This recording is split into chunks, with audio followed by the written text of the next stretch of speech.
आप देख रहे हैं सूत्रकार समाचार। झारखंड मुक्ति मोर्चा के स्टार प्रचारक एवं झारखंड सरकार के पेयजल एवं स्वच्छता मंत्री मिथिलेश कुमार ठाकुर ने कहा कि 2 चरणों के चुनाव के रुझान के बाद यह साफ हो गया है कि मोदी मैजिक देश में समाप्त हो गया है।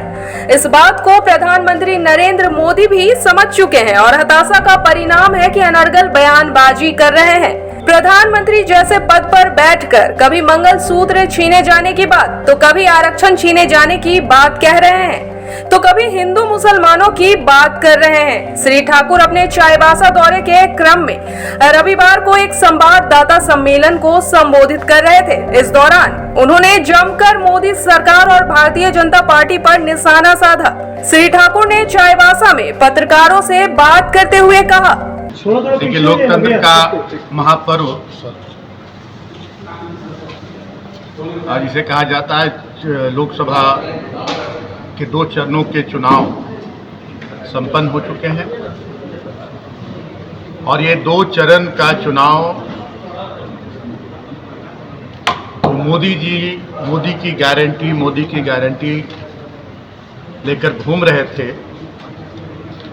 अब 2 चरणों के जो चुनाव हुए हैं और उसके जो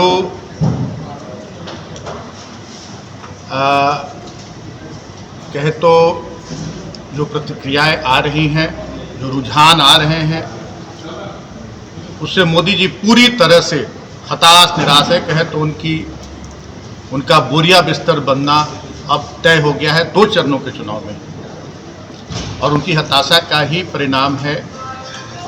क्योंकि अब तो भारतीय जनता पार्टी कहना तो बेमानी होगा, मुझे लगता है, क्योंकि सभी लोगों की नैया मोदी जी के नाम पर ही पार हो रही है जो भारतीय जनता पार्टी के उम्मीदवार हैं। लेकिन अब मोदी मैजिक पूरी तरह से इस देश में समाप्त हो चुका है और उसका उदाहरण है ये 2 चरणों का चुनाव और उनकी हताशा का परिणाम कि अनर्गल बयानबाजी अब उन्होंने शुरू कर दिया।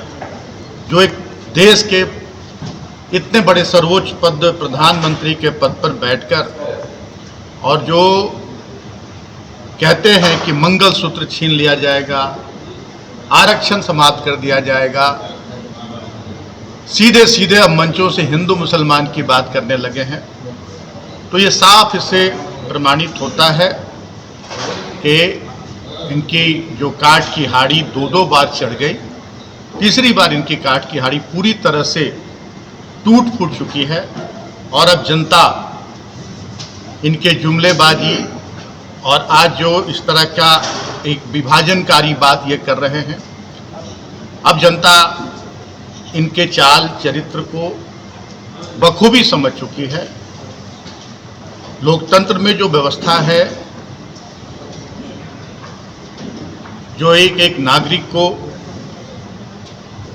अपने मत के प्रयोग से अपना जनप्रतिनिधि चुनने का, इस बार आप देखेंगे कि जनप्रतिनिधि जो भी चुने जाएंगे वो अपने कार्यों के बल पर और जनता जो वोट करेगी वो अपने हक अधिकार के लिए, अपने विकास के लिए, न कि इस देश के लोकतंत्र को, इस देश के संविधान को समाप्त करने की बात करने वालों के पक्ष में। और ये समझ चुके हैं अब माननीय मोदी जी। और उसका भी एक और उदाहरण झारखंड में भी पेश हुआ कि इन्हें अपने कार्यकर्ताओं पर भरोसा नहीं। उसका उदाहरण आप कहें तो सीता और गीता। यहाँ गीता और हमारे झारखंड मुक्ति मोर्चा परिवार से सीता को लाकर जब इन्हें अपने कार्यकर्ता, अपने कार्यों पर अगर इतना भरोसा होता तो इन्हें सीता गीता की जरूरत नहीं पड़ती। अपने इनके कार्यकर्ता भी विक्षुब्ध हैं, कार्यकर्ताओं में भी अंदर अंदर रोष है और उसका परिणाम वोट के समय इनके कार्यकर्ता भी बताने का काम करेंगे। कभी भी किसी भी मंच से माननीय मोदी जी अपने 10 वर्षों के कार्यकाल